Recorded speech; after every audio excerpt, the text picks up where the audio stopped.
Welcome to the Audacious Living podcast, hosted by my man, Audley Stephenson, the Audman. He'll unpack wisdom and insights from a cross-section of top quality performers in business, media, sports, entertainment, and lifestyle to uncover key elements to help you live your best audacious life ever. So without further ado, here is the Audman.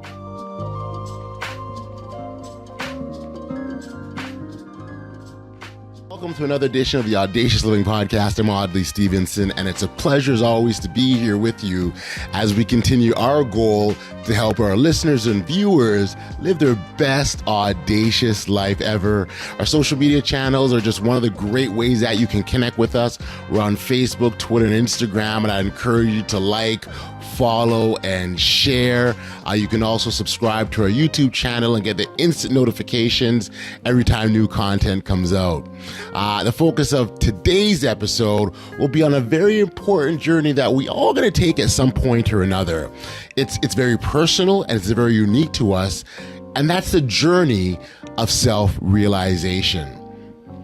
It's important to understand that it's not the same for everyone because it is so uniquely different. We are own each individually so uniquely different, and that's the beauty of the beautiful part about life and what makes a journey so magical. To help us dissect a bit of this, my good friend Chris Cirak joins me on the podcast this week, and again, we'll explore that very, very personal journey, and Chris will take us through all sorts of wonderful thoughts and insights that he developed in his book, which I got my copy right here, Be You, the journey of self-realization. Again, it's an important pathway that we all take, and I'm absolutely certain that our listeners are going to enjoy this conversation. It's a great one. Chris leaves us with some good insights, so I encourage you to grab your pen, get ready to take some feverish notes because there's tons and tons of great learnings in this one. So without any further ado, here's my man, Chris Cirak. Enjoy.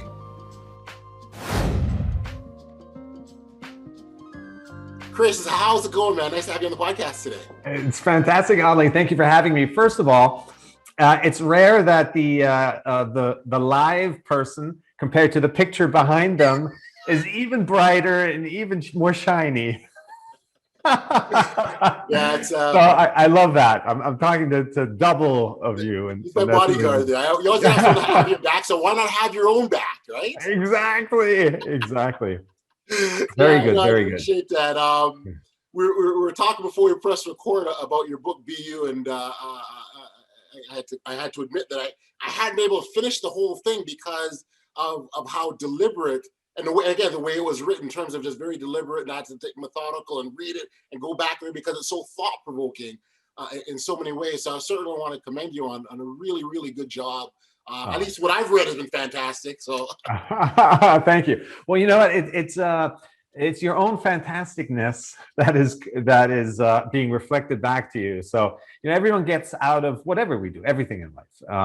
We see who we are and how we respond to things, and so if somebody just wants a daily positive reminder or something, they can dip in and out of the pages and get that out of it, or if they want a deeper sit and a deeper experience and really sit on it and reflect, and they'll get that. You commented, and I love that point that you made around the language that was used with writing the book. It's not convoluted or complex, or you have to sometimes you read something, what's that word mean? You got to even look it up to figure it out. But the manner was written in a very simple way, and I don't mean that in a negative sense at all, but very simple to digest and understand. And I think that was part of the sort of the beauty of that process of reading your book, because it absorbed much easier. Yeah, definitely. And that was really, in my journey, I was coming across information that I felt like there was a barrier there to the wisdom that, everyone's talking about the same thing essentially, but coming at it from different perspective, different wrappers, and wherever you are in life, certain things resonate and some things don't. And to me, it was like, years later, I would come back to a book that I just didn't comprehend at all. And then suddenly I got it. And I kept wondering, well, if the language had just been a little simpler, I might have gotten it sooner. Right. So that was really the intent. One of the two big intents was not to have the vocabulary be a turn off, and Yes. very often that is because we walk into things with preconceived notions of Sure, different absolutely. words and such, and especially when it comes to self growth and realization, and there's a lot of stuff in there that might turn people off. That it doesn't have to, because the wisdom is pure, it's clean, it's for everyone. It's not. So, and then the other thing really was the discoverability. So I love that you're reading front to back.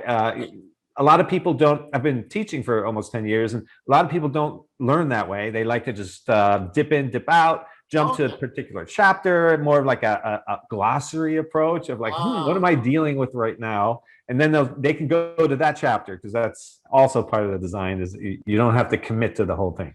See, I'm the kind of guy that I don't read spoilers, right? Don't mess it up. I want to start and go all the way through. So I'm not. Yeah, that's awesome. That's awesome. Taking it all in. That's it.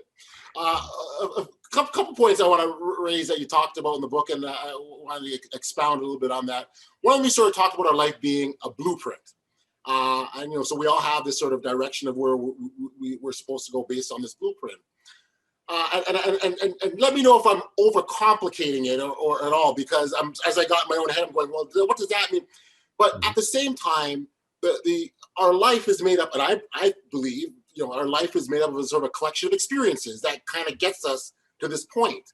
Yeah. So depending on the experiences, you may not grow in a certain way or learn things in a certain instance, but it's still part of our blueprint, right? So the blueprint says we're supposed to go through those experiences to get the growth. Is that what the suggestion is? Well, yeah. Yes, Again, if I'm you're on the right track. I want to apologize, but that was sort of what was going on in my head, and that's why it's taking me so long to read it, because I'm having all these inner thoughts, right? Yes, well, that's fantastic. So there's essentially, an inner knowing that as we encounter all these situations in life. So the first thing is really important to, as you point out, to really embrace the idea that there are no really bad or good experiences, and that we need to pursue the good ones and shut out the bad ones. As we all know, we grow most from kind of the negative experiences, but good and bad are labels, and we start to get down on ourselves or start to doubt ourselves.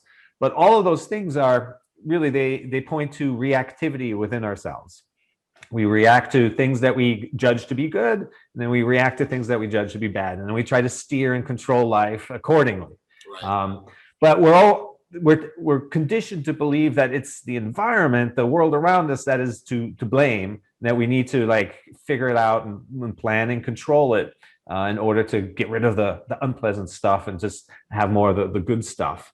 Right. When really all of those experiences are just pointing back to that blueprint inside, which is what really resonates with us, what is true to our own just being. And everyone kind of has a very unique voice there. That's that inner voice that I talk about. And it's there every single day, every decision we have to make, and just getting dressed in the morning. Sure.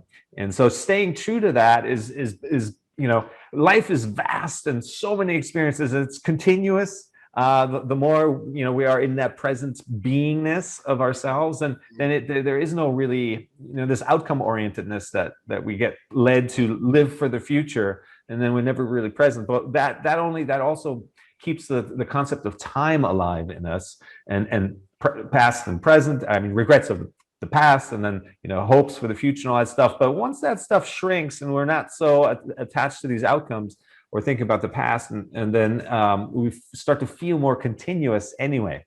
Right. So then we realize that blueprint is infinite. And we are infinite beings, right? If we want to go there. So it's just experience, as opposed to sitting on the couch and thinking about life. You have to experience things, and then the challenge becomes: do we follow the outside voices of what we're supposed to do and what others have told us, or if we open that channel to our body awareness, because that blueprint lives inside of us. That's us, our being, our presence, and the outside voices are in the head. Gotcha. Yeah. Well, you sort of talked about experiences and sort of what, in my mind, sure, there's good. there's good experiences, absolutely, right? We have moments that are just great. We feel good. We're happy about them. And there's other things that happen to us that aren't as good. While some will label them bad experiences, I kind of think those are perceived bad experiences, because I really think that if we sort of hold on to them and embrace them, there's something that comes out of that. And one of the things I talk about is that, so on the other side of the rough stuff and the obstacles, that's where all these magical, wonderful greatness lies, right? Yeah. So that's really the essence of the book. So you already embody it fully. I'm there.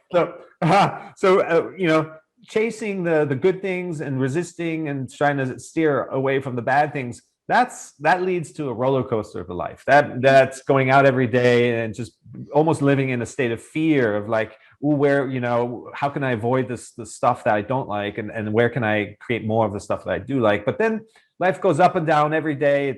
There's no consistency, and we cling to the good stuff and we resist the bad stuff, and it's just like a battle. That's how life feels like, a fight, right? It's certainly an emotional roller coaster. But what those both good and bad experiences have in common is that by hanging on to the good experiences, what we judge to be good, deemed to be good, and resisting the negative experiences, in both cases, we're holding on to feelings. Regardless if they're positive or negative, we're holding on to them. They're getting stuck, essentially. We're creating stuck feelings. And those block us from this flow of life that is meant to go through us. We've, I think, heard the term being a vessel for life, right? Passing through. So once all of those emotions, good and bad, are allowed to pass through us on a continuous basis, then our center is not attached to the things around us, but it's really from within. And then not so pleasant experiences become just as beautiful, essentially, as positive ones, because they're life. It's life happening. You see, we oftentimes talk on this podcast about, again, you're being your bold, audacious self, and what prevents people from doing that. And you touched on the stuckness, right? Those are the things that hold us back, because we're attaching feelings to them, as you just said, right? So I wonder if you sort of talk about some of the things that we can do to separate ourselves from the feelings, because once we do that, then, as you just said, right, those perceived bad things just become life. Yes, they become life. And the bigger flow of things happening, and that's the magic that you were referring to a moment ago. Where you just being alive is just incredible. It's a miracle. It's just unbelievable, and the magnificence of that gets lost when we worry about little things, right? Because that is a bigger picture realization, and to live in that space of being a miracle, everything around us, then the other stuff loses its grip on you.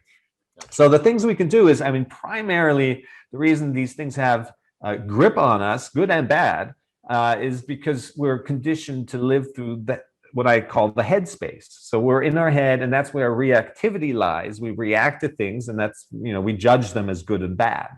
And that's also where past and future live, and where fear, there's anxiety, all these things are basically creations of the mind. The mind is a great tool for organizational matters, for analysis and planning, certain practical aspects. But in order to really understand oneself and be in alignment with that blueprint, the brain doesn't know you. We use it as a tool. Right. I want to make a point here. I don't mean to cut you off, but in terms of understanding, so when we talk about the inner voice, that's not our brain. It's definitely not our brain. That's a clear distinction, right? I think exactly. Yeah. The brain is a source of intelligence, but it's not a source of wisdom. That wisdom comes from within. We talk about it as like an intuitive hit. Well, it's only a hit because we're not connected to it most of the time. So little voices, little tidbits come through it occasionally. And then whether we listen to it or not is also, a factor. But everyone has had that experience. Everyone knows like I shouldn't have done that. Or I wasn't being true to myself, and so forth. But to come back to, how to connect to that inner voice is really coming out of the headspace. There's very basic things we do every day. Exercise. It could be folding laundry. It could be very menial things that take us out of the activeness and the reactivity, and we kind of settle into this quiet, still place. Obviously, meditation or breathing exercises and things that, just being in stillness, that too takes us out of that reactivity. And there's, in the book, I describe, the technique of really very basic, I call it thought awareness, is becoming aware of our thoughts. The moment we're aware of a thought, it no longer rules us. The only time we're in reactivity to the world around us is when we have a thought and we believe it and we chase it and we follow it, and like that leads to another thought. Before you know, we're lost in thought. 10 minutes, 20 minutes go by before we kind of snap out of it. And how to create some distance, some perspective on thinking, on the thoughts that just pop up all day long.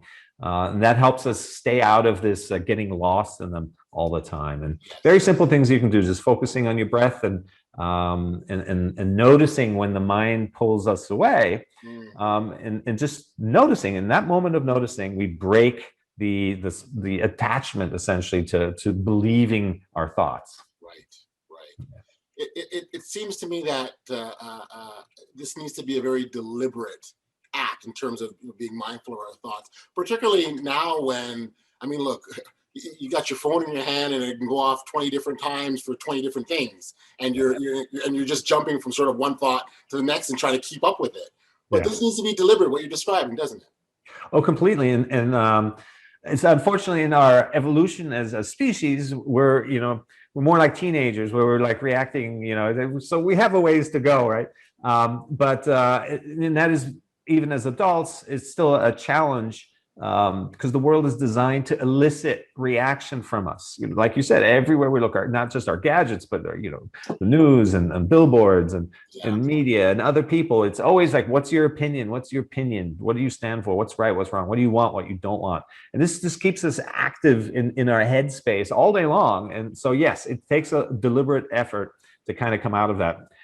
Fortunately, not a lot. What I suggest is 15 minutes of thought awareness practice in the morning and in the evening, and you can already kind of, lessen the roller coaster effect.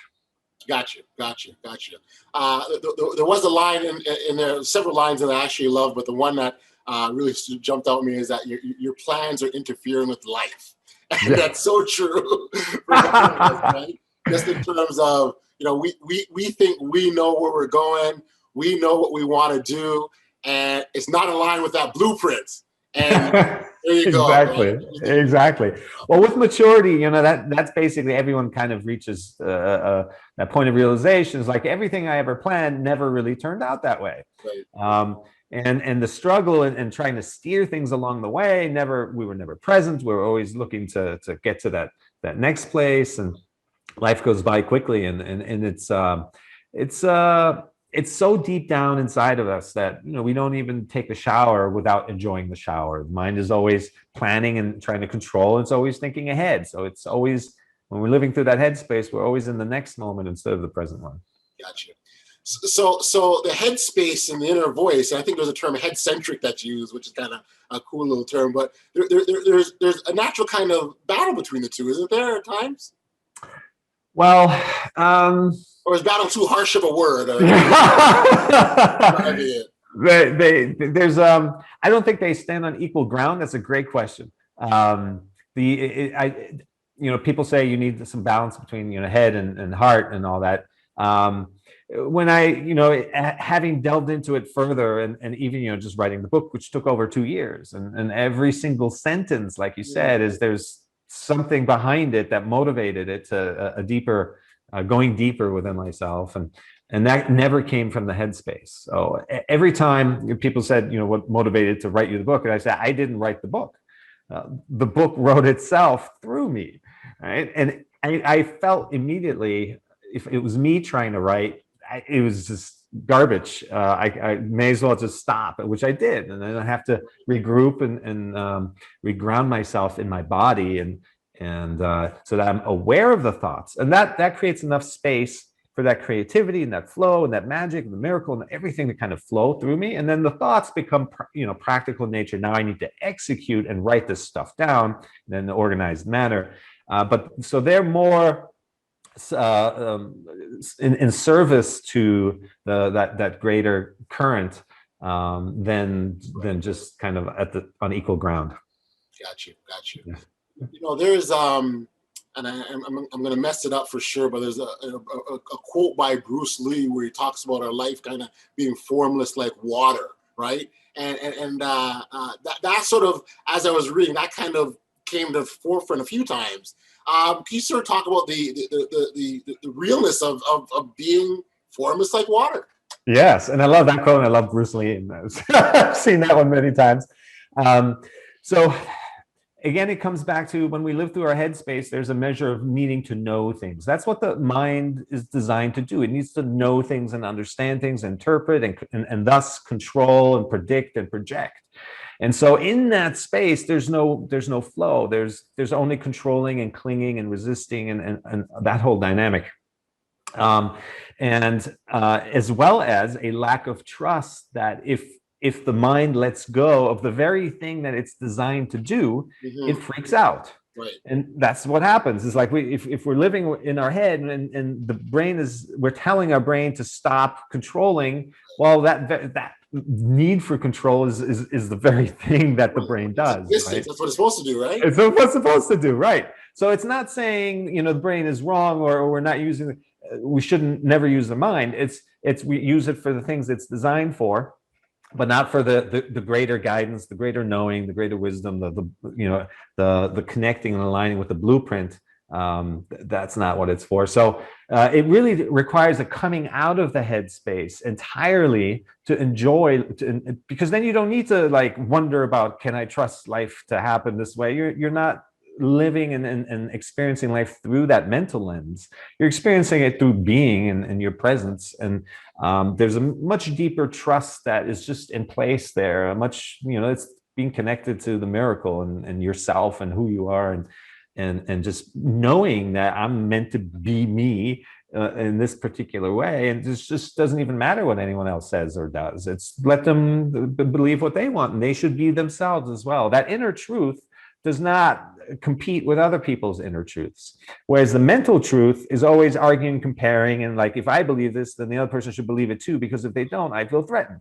Well, that's mind chatter stuff. But the inner truth, the inner voice doesn't behave that way. So you become like water when you are being present in your body, connected to your authentic self, and you just flow with things because you don't cling or resist to life happening. And it's a really beautiful experience. It is. Where we're seeing it, when you sort of see what's happening, even the political landscape, and I'm not trying to get political in any way, shape, or form, but when you sort of watch, when these politicians are going back and forth at each other, very much trying to convince the other person what I'm thinking is wrong, or why it's not right, and why I'm the one that's in the power and I'm the one that knows what he's talking about. And it's just so fascinating because you can see the headspace is taking over, right? It really is. It completely is. And there's a chapter in there, or some passages that really address exactly that, and in much softer language. But essentially that it's just a chess game that's happening out there, and they're a mental chess game of now, this we're in control, and then the next other side comes back with a counter strategy. It's just back and forth, and this is this mental chess game, and there's really no sense in getting caught up in it, because you get pulled into the headspace, and then you're just arguing like everyone else. It does, and I think that's when we talk about being the deliberate and the thought awareness that comes in, right? Like, you have to know what's happening in your mind, and I think it takes practice. It's not something that you can just say, I'm gonna do this. It takes some time to figure that out, isn't it, Chris?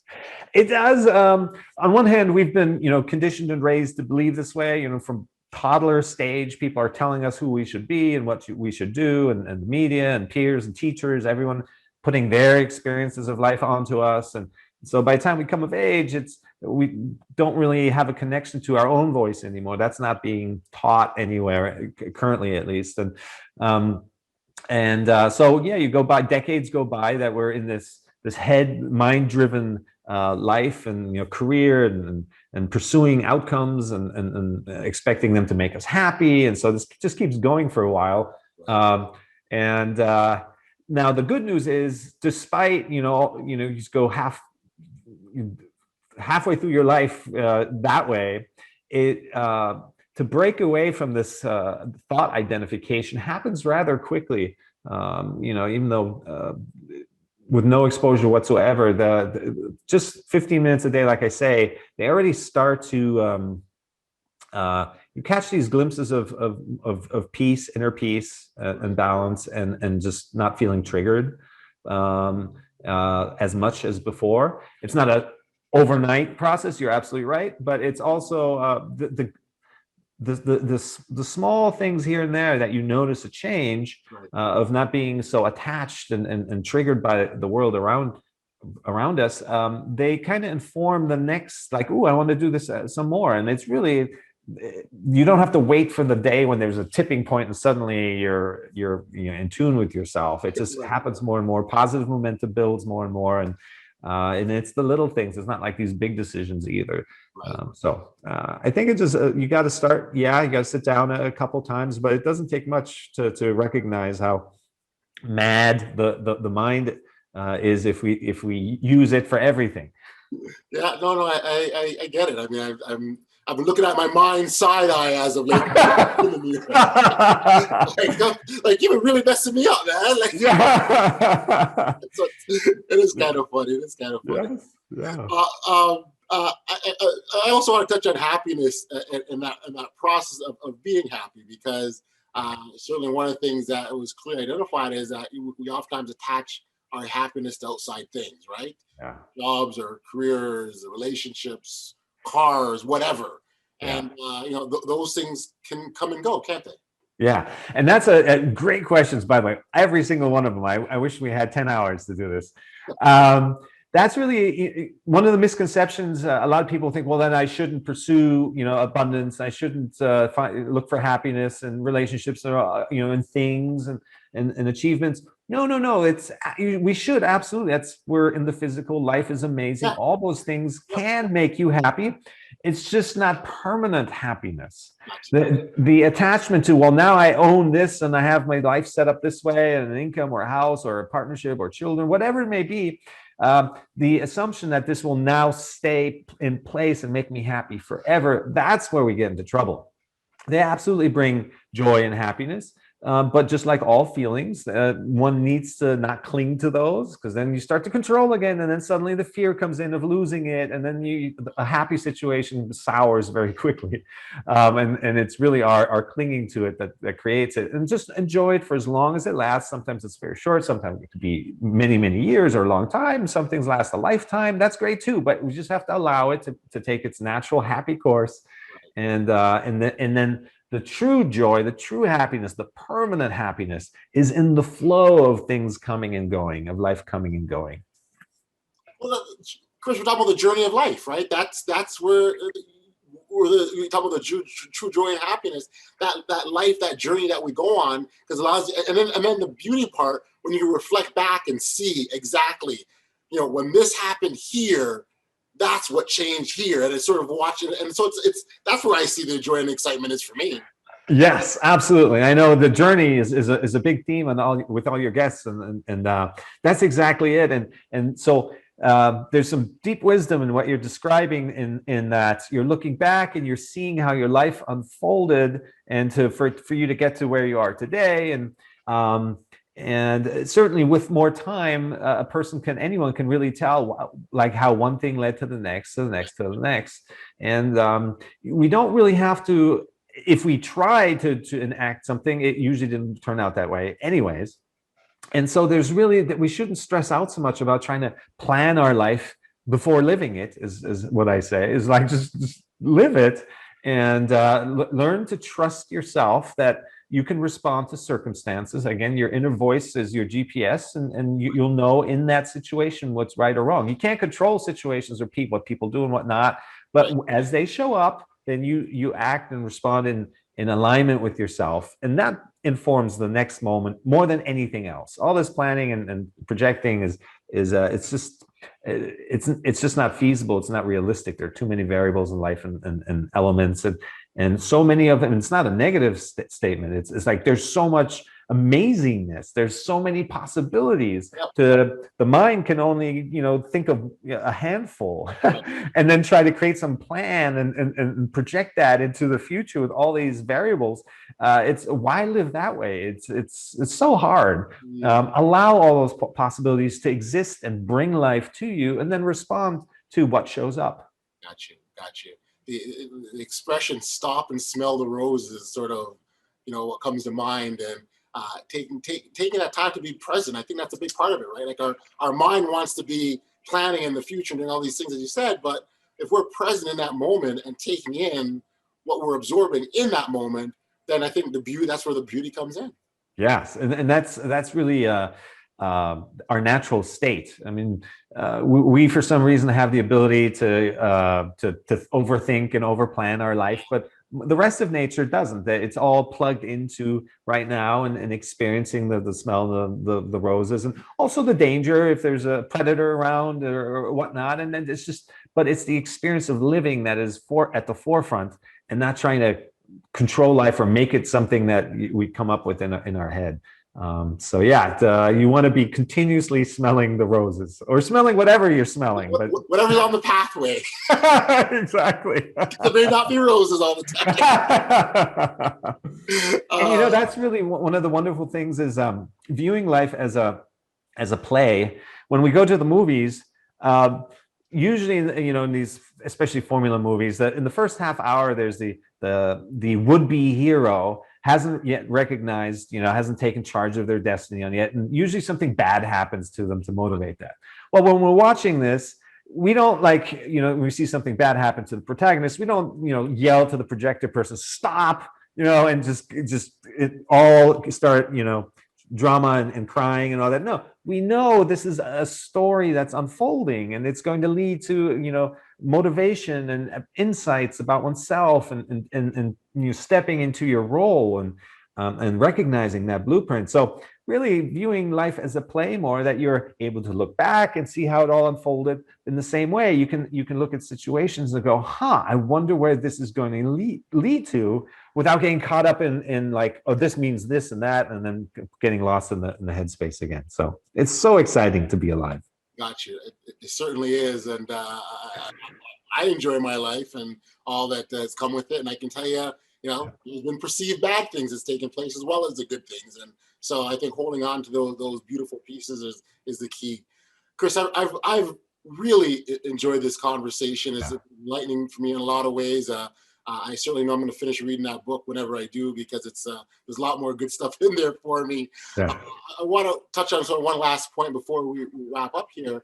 And it is along the lines, you sort of touched on a moment ago, stepping into our role, and how significant that is, not only for just ourselves, but for those around us. And so when we talk about being audacious and being bold, as being the person that we're supposed to be, not only for ourselves, but for other people. Yeah, and that's exactly it. And that's really the way to create a better world and influence those around us and help others step into their role. It's because we're not pushing a particular agenda. We're not telling people they should be this or that. That's actually where all the trouble starts. It's being yourself. There's an energy to that, a flavor that everyone wants. Everyone wants to be themselves, and by carrying yourself in that light, you empower others to find that light within themselves. And again, your truth does not compete with their truth, and so forth. And when we have a planet of people who recognize themselves as the center of what is true, then they don't need to feel like they need to fight with others. So I know currently in this world, it's a bold and audacious way to live. But we have to be role models, and being yourself is the way to go about. I'm all for that one, Chris. Really. Yeah. Listen, like I said, I love this. Can you let our listeners and viewers know where they can go and check out your book? Yeah, certainly. My website, cirak.com. That's my hub, and you can find it. Find me on all the social platforms at Amazon, Barnes & Noble, Google Play.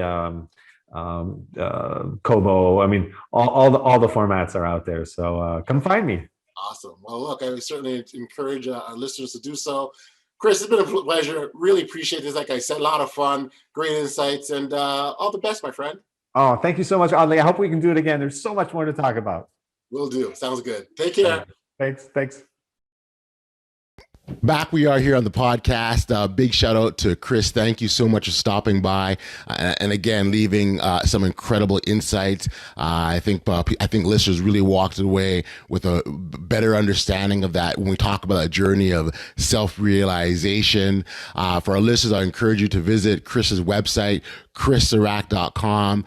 Subscribe to his teachings, his learnings. At the very least, you can pick up a copy of his book, Be You Again, the journey of self-realization. It's an important journey that we all go through. In this world of social media, it's so easy to get caught up in, what you're seeing, and you're just scrolling through your feed, and it's really easy to get caught up in what other people are doing, and it's natural to want to compare yourself. But I would encourage our listeners that, the journey that others are on, that's their journey. Don't get caught up in what people are doing. Focus on your pathway. You will eventually get to the place that you were destined to be. So it's really important to remember to stay on your journey. I want to thank everyone for tuning in to another edition of the Audacious Living podcast. If you haven't registered for email notifications, you can do so by going over to bestaudaciouslife.com. And every time new content comes out, you'll be instantly notified, and you'll get an email notification of new content. That by far is the best way to stay connected. We've reached again another end to another episode. Thanks again to Chris for stopping by. Thanks to our listeners. We would not be here without your constant support and encouragement. So I thank you, and I ask you to continue to keep this audacious living train moving. We got some good stuff coming up. But again, we reached the end of the episode. So until next time, I encourage you to be safe, be kind, show love to one another, and be audacious.